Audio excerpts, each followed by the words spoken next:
മലപ്പുറം ജില്ലയിലെ വിദ്യാർത്ഥികളെ സംബന്ധിച്ചിടത്തോളം, മലബാറിലെ വിദ്യാർത്ഥികളെ സംബന്ധിച്ചിടത്തോളം രൂക്ഷമായ ഈ സീറ്റ് പ്രതിസന്ധിക്ക് പരിഹാരം എന്ന് പറയുന്നത് സ്ഥിരം ബാച്ചുകൾ അനുവദിക്കുക എന്നുള്ളത് മാത്രമാണ്. സർക്കാർ പക്ഷത്തെ അനുകൂലിച്ചു കൊണ്ടിരിക്കുന്നവരും അതുപോലെ തന്നെ ഇവിടുത്തെ ഏതെങ്കിലുമൊക്കെ ഉദ്യോഗസ്ഥ തൽപരരായിട്ടുള്ള ആളുകളുമൊക്കെ മലപ്പുറം ജില്ലയിൽ സീറ്റ് പ്രതിസന്ധി ഇല്ല എന്ന് പറഞ്ഞുകൊണ്ടിരിക്കുമ്പോൾ മലപ്പുറത്ത് RDD ഉൾപ്പെടെയുള്ള സംവിധാനങ്ങൾ പറയുന്നത് 2000-ലധികം സീറ്റുകൾ ഒഴിഞ്ഞു കിടക്കുന്നു എന്നുള്ളതാണ്. ഇവിടുത്തെ അൺഎയ്ഡഡ് മേഖലയിൽ പണം കൊടുത്ത് പഠിച്ചുകൊണ്ടിരിക്കുന്ന വിദ്യാർത്ഥികളുടെ സീറ്റിനെ കുറിച്ച് സർക്കാർ ഇവിടുത്തെ പൊതുവിദ്യാഭ്യാസ മേഖലയിലെ സൗജന്യ വിദ്യാഭ്യാസമായി കൊണ്ട് ആഘോഷിക്കേണ്ടതില്ല. അതുപോലെ തന്നെ ഇവിടെ മാർജിനൽ ഇൻക്രീസ് നടത്തി എവിടെയെങ്കിലുമൊക്കെ ഒരു സീറ്റ് കിട്ടുമോ എന്നുള്ള വെപ്രാളത്തിനിടയിൽ അഡ്മിഷൻ കിട്ടിക്കൊണ്ട് അധ്യാപകരിൽ നിന്ന് അതുപോലെ തന്നെ ഇവിടുത്തെ സ്കൂളുകളിൽ ലാബില്ലാതെ അധിക ബാച്ചുകളിലും മാർജിനൽ ഇൻക്രീസിന്റെ ഭാഗമായി അഡ്മിഷൻ നേടിയിട്ടുള്ള വിദ്യാർത്ഥികളെ കുറിച്ചും സർക്കാർ വാചാലമാക്കേണ്ടതില്ല. ഞങ്ങൾ പറയുന്നത് കേരളത്തിനകത്ത് പത്തനംതിട്ട പോലുള്ള, ഇടുക്കി പോലുള്ള, കോട്ടയം പോലെയുള്ള ചില ജില്ലകളുണ്ട്. ആ ജില്ലകളെ സംബന്ധിച്ചിടത്തോളം അവിടുത്തെ സീറ്റുകളുടെ എണ്ണം എന്ന് പറയുന്നത്, അപേക്ഷകരുടെ എണ്ണം എന്ന് പറയുന്നത് 19,718 പേരാണ് കോട്ടയം ജില്ലയിലുള്ള അപേക്ഷകർ എന്ന് പറയുന്നത്. അവിടെ സ്ഥിരം ബാച്ചുകളിൽ തന്നെ 20,000-ലധികം സീറ്റുകൾ ഉണ്ട് എന്നുള്ളതും സീറ്റുകൾ ഒഴിഞ്ഞു കിടക്കുകയും ചെയ്യുന്ന സാഹചര്യമുണ്ട്. പത്തനംതിട്ട ജില്ലയിലും ഇടുക്കി ജില്ല ഉൾപ്പെടെയുള്ള തെക്കൻ കേരളത്തിലെ വ്യത്യസ്തങ്ങളായിട്ടുള്ള ജില്ലകളിൽ ഈ സാഹചര്യം നിലനിൽക്കുകയാണ്.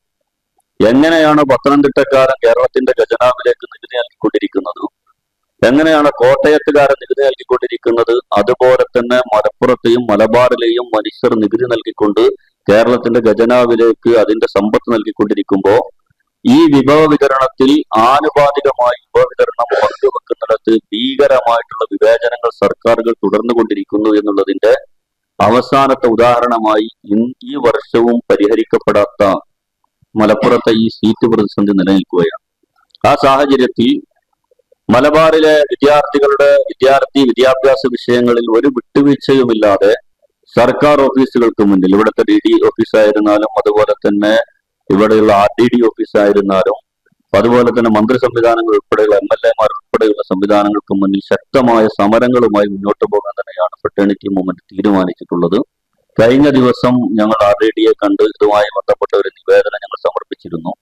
അതുപോലെ ഇവിടുത്തെ RDD ഓഫീസ് ഉപരോധങ്ങൾ, റോഡ് തടയൽ ഉൾപ്പെടെയുള്ള, മന്ത്രിയെ വഴിതടയൽ ഉൾപ്പെടെയുള്ള, അതിനേക്കാളപ്പുറം ഇവിടുത്തെ വിദ്യാർത്ഥി യുവജനങ്ങൾ അണിനിരത്തിക്കൊണ്ട് രൂക്ഷമായിട്ടുള്ള സമരങ്ങളിലേക്ക് പോകാൻ ഫ്രട്ടേണിറ്റി മൂവ്മെന്റ് തീരുമാനിച്ചിട്ടുണ്ട്. അതിന്റെ സൂചനാ സമരമാണ് നാളെ നടക്കാൻ പോകുന്ന കളക്ടറേറ്റ് മാർച്ച് എന്ന് പറയുന്നത്. ഫ്രട്ടേണിറ്റി മൂവ്മെന്റിന്റെ പ്രവർത്തകരായിട്ടുള്ള ക്യാമ്പസുകളിൽ പഠിച്ചുകൊണ്ടിരിക്കുന്ന വിദ്യാർത്ഥികൾ 10,000-കണക്കിന് വരുന്ന ഈ വിവേചനത്തിനിരയായിക്കൊണ്ടിരിക്കുന്ന മലബാറിലെ വിദ്യാർത്ഥികളോട് ഐക്യദാർഢ്യപ്പെട്ടുകൊണ്ട് ക്ലാസുകളിൽ നിന്ന് പഠിപ്പ് മുടക്കിയും അതുപോലെ തന്നെ വിദ്യാർത്ഥി യുവജനങ്ങൾ അവരുടേതായിട്ടുള്ള ജോലികളിൽ നിന്ന് ലീവെടുത്തുമൊക്കെ നാളെ കളക്ടറേറ്റിലേക്ക് ഒരു ബഹുജന മാർച്ചായി ഞങ്ങൾ സംഘടിപ്പിക്കുകയാണ്. എല്ലാ പ്രിയപ്പെട്ട മാധ്യമപ്രവർത്തകരുടെയും സഹകരണം ഉണ്ടാകണം.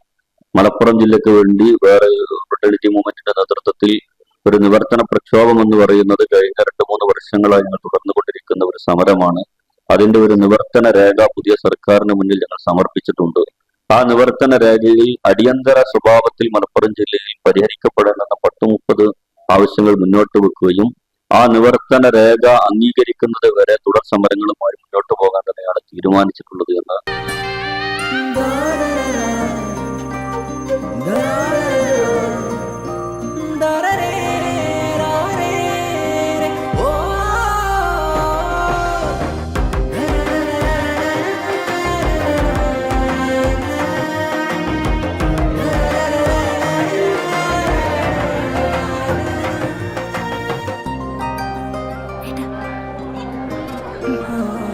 എല്ലാരും പറയുന്നു ഡിഫറെന്റ് ആയിട്ടുണ്ട്, നല്ല ഭംഗിയുണ്ടെന്നൊക്കെ.